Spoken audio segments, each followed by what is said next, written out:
ఇక్కడ సరే ఆయన అప్రూవల్ అని పక్కన పెడితే వాళ్ళు ఇచ్చే వాంగ్మూలం కూడా చాలా ఇంపార్టెంట్ ఇక్కడ. ఒకవేళ వాళ్ళు మొత్తం ఇది కనుక విజయసాయి రెడ్డి ఉన్నాడని కానీ చెబితే, ఒకవేళ ఇది జగన్మోహన్ రెడ్డి గారి వ్యూహమే అయ్యుంటే మరి నాకు ఇబ్బందులు వస్తాయి అనే ఉద్దేశంతో జగన్మోహన్ రెడ్డి గారిని ఏమనకుండా ఒకవేళ ఏమైనా చెబితే కూటమి నన్ను ఏమైనా చేస్తుందనే భయంతో కూటమిని కాకాపెట్టేటువంటి ప్రయత్నం అనుకోవచ్చు దీన్ని మనం. రాజు గారు ముందుగా ఇందాడ వంశీ అన్న మాట్లాడుతూ టీడీ జనార్దన్ గారి ఇంట్లో విజయసాయి రెడ్డి గారు కలిసింది, జగన్మోహన్ రెడ్డి గారి విల్లా గురించి ఏ డబ్బులు ఇవ్వలేదని చెప్పి వాటి గురించి మాట్లాడటానికి వెళ్ళారు అని చెప్పి ఎంత అసత్యాలు మాట్లాడుతున్నారంటే, అంటే తెలుగుదేశం పార్టీ వాళ్ళకి అది వెన్నతో పెట్టిన విద్యలండి. ఎందుకంటే ఎదుటి వాళ్ళ మీద దుష్ప్రచారం చేయడంలో వాళ్ళు ఉన్నంత ముందు ఎవరో ఉండరు. ఎందుకంటే కల్తీ లడ్డూలో కల్తీ జరగకపోయినా జంతు కొవ్వు కలిసిందని చెప్పి చెప్పగల సమర్థులు వాళ్ళు. ఒక్కసారి ఈ వీడియో వినండి. అప్పుడు మీరు బయటకు వచ్చారు అంటే పార్టీకి విరాళంగా ఇచ్చారా? అదే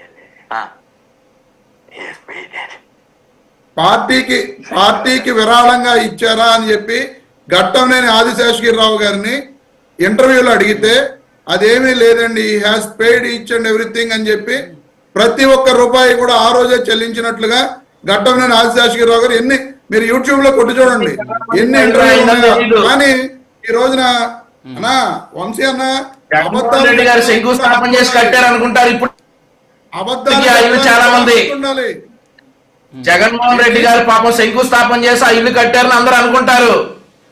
కానీ ఇప్పటికీ ఆ ఇల్లు ఆదిశేషగిరిరావు గారు చాలా మందికి తెలియదు. ఇప్పటికి కూడా 7 కోట్ల రూపాయలు పెండింగ్ ఉన్న సంగతి పార్టీలో మీకు కూడా తెలియదు. నేనే జగన్మోహన్ రెడ్డి గారిని హైదరాబాద్ లో రూపాయలు జగన్మోహన్ రెడ్డి గారు చెల్లించాల్సిన సంగతి మీ ఎవరికి తెలియదు. ఒక్కసారి వినన్నా, 7 కోట్ల రూపాయలు ఇప్పటికీ చెల్లించాలా? నేనే సజెస్ట్ చేయడం జరిగింది. జగన్మోహన్ రెడ్డి విద్య కదా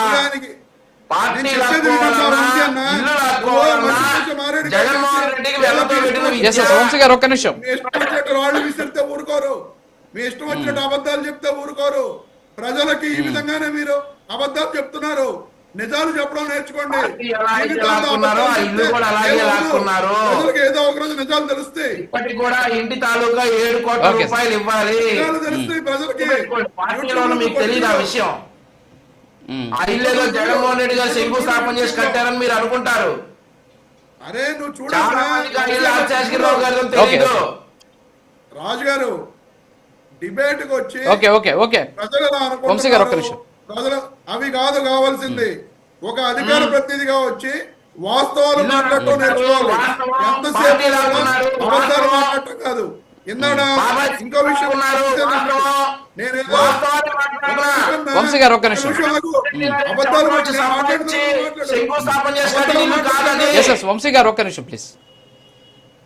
మార్చి 11వ తారీఖున సిట్ ఈ నెల టీడీ జనార్దన్ గారిని కలిశారు. ఏప్రిల్ 18వ తారీఖున సిట్ విచారణకు పిలిచింది అని చెప్పి అదే విషయం అసలు టీడీ జనార్దన్ గారు మార్చి 11న కలిసిన మాట వాస్తవం. ఏ5 గా అప్పటికే సిట్ కేసులో ఈయన నిందితుడిగా ఉన్నారు. అప్పటికే కేసు రిజిస్టర్ చేయడం జరిగింది. A5 గా ఉన్న విజయసాయి రెడ్డి గారిని టీడీపీలో చంద్రబాబు నాయుడు గారికి అత్యంత ముఖ్య అనుచరుడిగా ఉన్న టీడీ జనార్దన్ గారు ఎందుకు కలిశారు? ఆ తర్వాత ఆయన సిట్ విచారణకు హాజరైన మాట వాస్తవం. ఏప్రిల్ 18న జూలై 12న మళ్ళీ ఇంకోసారి రమ్మంటే ఆయన నాకు ఖాళీ లేదు మళ్ళీ వస్తానని చెప్పినప్పుడు ఆ జూలై నుంచి ఈ రోజు నవంబర్ 25వ తారీఖు వరకు ఎందుకు విచారణకు వీళ్ళు పిలవలేదు? అంటే వీళ్ళు విజయసాయి రెడ్డి గారు కుమ్మక్కైనట్టు కదా, విజయసాయి రెడ్డి గారిని వీళ్ళు వాడుకుంటున్నట్టు కదా. ఈ రకంగా ప్రజలకు అబద్ధాలు చెబుతూ ఎంతసేపు కూడా వైఎస్ఆర్ కాంగ్రెస్ పార్టీ మీద బురద జల్లే ప్రయత్నాలు చేస్తున్నారు తప్ప వీళ్ళు మాట్లాడుతున్న మాటల్లో ఒక్కటి కూడా నిజం ఉండదు అనేది ఈ రాష్ట్ర ప్రజలందరికీ తెలుసు. కానీ ఏంటంటే రాష్ట్ర ప్రజలు మోసపోయారు. ఈ మోసాలకు వీళ్ళందరికీ కూడా భవిష్యత్తులో 2029 ఎన్నికల్లో వీళ్ళకి చిత్తుగా ఓడించి వాడు సమాధానం చెప్పబోతున్నారు.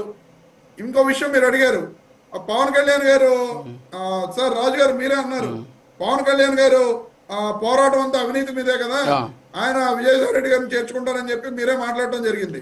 బాలినేని శ్రీనివాసరెడ్డి గారు అవినీతి చేశారని చెప్పి అక్కడ ఉన్న టీడీపీ ఎమ్మెల్యే దామచర్ల జనార్దన్ గారు చేర్చుకున్న తర్వాత కూడా నేను అతన్ని వదలను, ఎట్టి పరిస్థితుల్లోనూ అతని అవినీతిని బయటికి తీస్తాను అని చెప్పిన దామచర్ల జనార్దన్ గారు ఈ రోజుకి కూడా మరి ఆ అవినీతి పరుడిని చేర్చుకున్న అవినీతి పరుడని దామచర్ల జనార్దన్ గారు చెప్తున్నట్లుగా ఆ పవన్ కళ్యాణ్ గారు చేర్చుకోలేదా?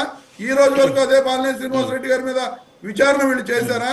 పవన్ కళ్యాణ్ గారు ఏమి నీతివంతంగా రాజకీయాలు చేస్తారని చెప్పి ప్రజలకు చెబుతున్నారు తప్ప ఏ ఒక్క రోజు కూడా ఆయన నీతివంతమైన రాజకీయాలు చేయలేదు. ఆయన ఎక్కడ కూడా నీతివంతంగా ఈ రోజు కూడా అంటే బాలినేని శ్రీనివాసరావు మీద ఏమన్నా ఇలాంటి కేసులు ఉన్నాయా? ఆర్థిక నేరాలకు సంబంధించినటువంటి కేసులు ఏమైనా ఉన్నాయా సార్? కాదు సార్ రమేష్ గారు, ఇప్పుడు బాలినేని శ్రీనివాసరావు రెడ్డి గారి మీద ఏమన్నా ఆర్థిక నేరాలు ఉన్నాయా, లేకపోతే ఆయన అవినీతి? సరే, ఇప్పుడు విమర్శలు ఉంటాయి. ఇప్పుడు మీరు ఇప్పుడు మొన్నటిదాకా విజయసాయి రెడ్డి గారు మీ పార్టీతో అంటగాగారు, ఈ రోజు కోటరీ గురించి మాట్లాడుతున్నారు. మరి ఆయన మాటలు మనం ప్రామాణికంగా తీసుకున్నామా? చెప్పండి మరి విజయసాయి రెడ్డి గారిని. ఆ కోటరీ ఎవరో చెప్పొచ్చు కదా, ఆ కోటరీ పేర్లు బయట పెట్టొచ్చు కదా, ఆ కోటరీ ఎలా చేసి నన్ను బయటికి పంపిందని చెప్పొచ్చు కదా. ఎందుకు చెప్పరు? అంటే మీరు చెప్పండి, మీకు తెలియదా సార్? మీరు పార్టీలో ఉన్నారు, కోటరీ ఉందా లేదా వైఎస్ఆర్ కాంగ్రెస్ పార్టీలో? కాదు సార్. సరే, విజయసాయి రెడ్డి గారి మాటలు పక్కన పెడదాం. ఆరుమంచి రమేష్ గారికి తెలియదా కోటరీ పార్టీలో? చెప్పిందే మాట జగన్మోహన్ రెడ్డి గారు ఏం చెప్తే అది ప్రతి ఒక్కళ్ళు పాటించాల్సిందే. అందులో వేరే వ్యవహారమే లేదు, ఎవరు అడ్డు చెప్పే ప్రసక్తే లేదు.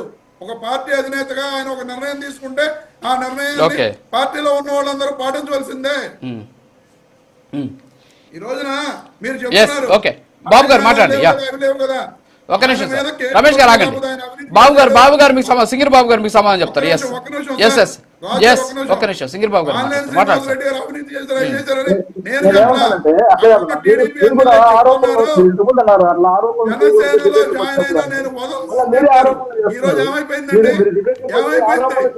ఓకే బాబు గారు ఒక్క నిమిషం. మీరు పవన్ కళ్యాణ్ గారు ఇలాంటి అవినీతి చేసుకున్నారు, ఆయన నిజాయితీ అన్నారు. మీరు ఒక్క ఉదాహరణ చెప్పండి అన్న. పవన్ కళ్యాణ్ గారు చేసిన అవినీతి, జగన్మోహన్ రెడ్డి చేసిన అవినీతి నేను వేలు చెప్తా, 10 కాదు 100 కాదు, వేలు చెప్పండి చెప్తా. ప్రతి డిపార్ట్మెంట్ గురించి చెప్తా. మీరు ఊరికే నోటికి వచ్చినట్టు మాట్లాడడం మీరు చేసి మిగిలిన వాళ్ళందరినీ మీరు ఎలా మాట్లాడుతున్నారో రాంగ్. బాలినేని శ్రీనివాసులు గారు మీ పార్టీలో ఉన్నప్పుడు ఏదైనా అవినీతి చేస్తుంటే మీకే బాధ ఉంటుంది, ఒకసారి చెప్పండి. ఆయన ఇప్పుడు పార్టీలో మా పార్టీలో చేరారు. మీరేమన్నా వైఎస్ఆర్ కాంగ్రెస్ పార్టీ మధ్య నాయకులు తీసుకోలేదా లేదా ఇంకొక తీసుకోలేదా? ఒక రాజకీయ పార్టీలోకి ఎవరన్నా చేరచ్చు, ఎవరన్నా ఎంత సర్వసాధారణ. మీరు ఎక్కడి నుంచి ఎక్కడికి ముడి పెడుతున్నారు? పవన్ కళ్యాణ్ గారు అవినీతి చేశారంటారు. అసలు పవన్ కళ్యాణ్ గారు అవినీతి చేశారని మీరు ఎలా మాట్లాడగలుగుతారు? మీ దగ్గర ఏది ఎవిడెన్స్ ఉందంటే ఇంతకుముందులాగా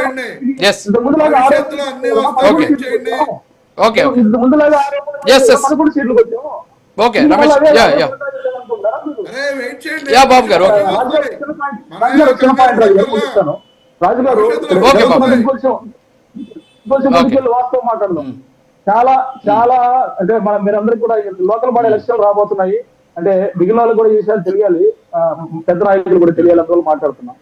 వైఎస్ఆర్ కాంగ్రెస్ పార్టీ 11 సీట్లతో మనం చాలా చిన్నదిగా ఉంది అనుకుంటున్నా గానీ వాళ్ళకి సంబంధించిన లోకల్ స్థాయి నాయకులు, వాళ్ళకి సంబంధించిన లోకల్ అధికారులు ఇంకా అధికారంలో ఉన్నట్లే ఉంటున్నారు. చాలా మంది మళ్ళా వేరే మార్గాల ద్వారా లోపలికి వచ్చేసి పని చేస్తున్నారు.